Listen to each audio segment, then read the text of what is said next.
Here are 7 things people should know before living in Mexico. The first is that everything is less expensive here. I'm talking about the food and drink, the cell phone, the rent, the transportation, and the health care. Let's start with health care, for example. In the United States, I was looking at premiums for $250 a month with co-pays, deductibles up to $13,000 per year. You could easily spend 15 grand in the United States, whereas living in Mexico, you have the option of public healthcare system or a private healthcare system that is relatively much more affordable. Now let's talk about rent a little bit.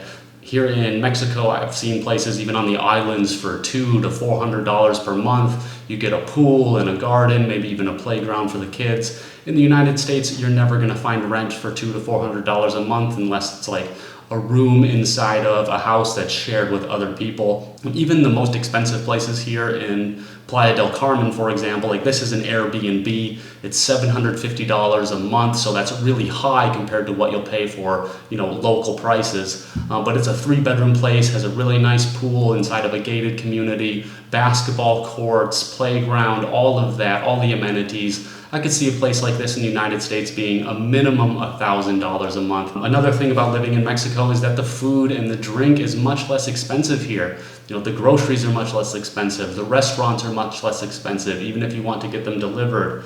You also have to start thinking about your cell phone bill. In the United States, it's not uncommon to pay $35, $50, $100 a month for cell phone.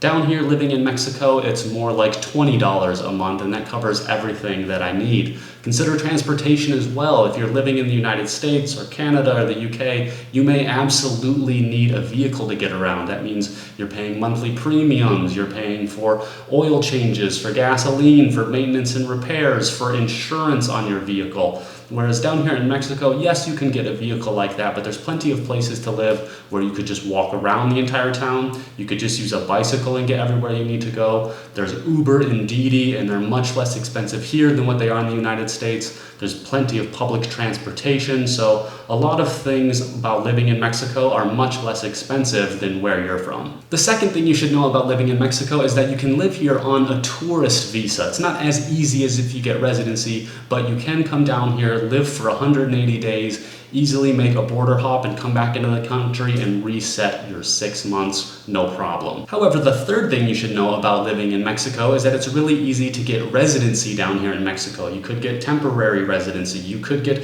permanent residency, and either way, you're going to have access to bank accounts, you can get a driver's license, you can buy a car, you can do everything that a regular citizen would do here in Mexico, with the exception of things like voting. And those residency programs are actually pretty easy to get into, so at the end of this video, I will link you to some other videos that I've made about getting into those programs. The fourth thing you should know about living in Mexico is that the water here is not okay to drink. Now, I've heard of some people who will be like, yeah, it's fine, you can drink the water in Mexico, but if you ask the locals, even they are typically not drinking the water, they're getting fresh water. Now, you could just go to any gas station and get like a bottle of water for $50 to $1, but what a lot of people do down here is get like the big 20-liter jugs, they call them garrafones, and you can refill those for the same price that it costs to refill like a small water bottle like that. So might as well just get the big jugs. There'll be trucks driving around, honking their horns, letting you know they've got the big jugs. You can just easily exchange them right at your front door, no problem. As for using the water to like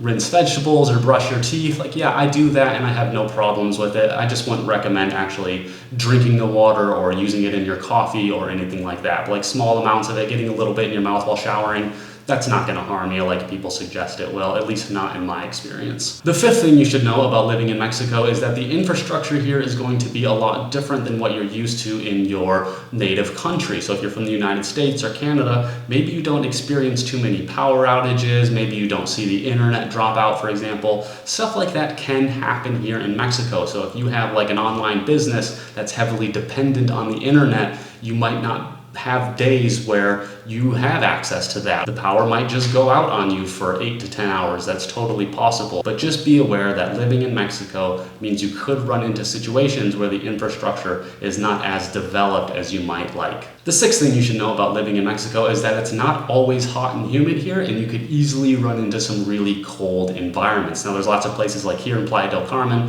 where, yeah, it's hot and humid pretty much all year round, but Mexico is a huge country. It's really geographically diverse. You could easily find yourself in a desert or up in the mountains where it gets nice and cold. So just be aware that there's lots of places where you can still live in a relatively more temperate environment. The seventh thing you need to know about living in Mexico is that it's a good idea to learn Spanish. Now, you could get by just solely on English, but you're going to limit the locations you're going to be living, and you're also going to limit your ability to, say, negotiate rent prices or figure out what the true cost of food is inside of an abarrote or a fruteria. There's lots of reasons to learn Spanish down here, financially, but also just socially as well. If you start speaking to the locals in Spanish, they really appreciate that. But don't worry if you're not speaking it, there are still English-speaking doctors, English-speaking schools, English-speaking dentists and lawyers. There's English speakers all over the country. It's just that if you're not learning Spanish, you're just going to limit your ability to really explore more of the country in a more authentic way. If you want to know more about living in Mexico, here's a video about how to move there on a budget. So don't forget to subscribe, like this video, and I'll see you in another one. Peace.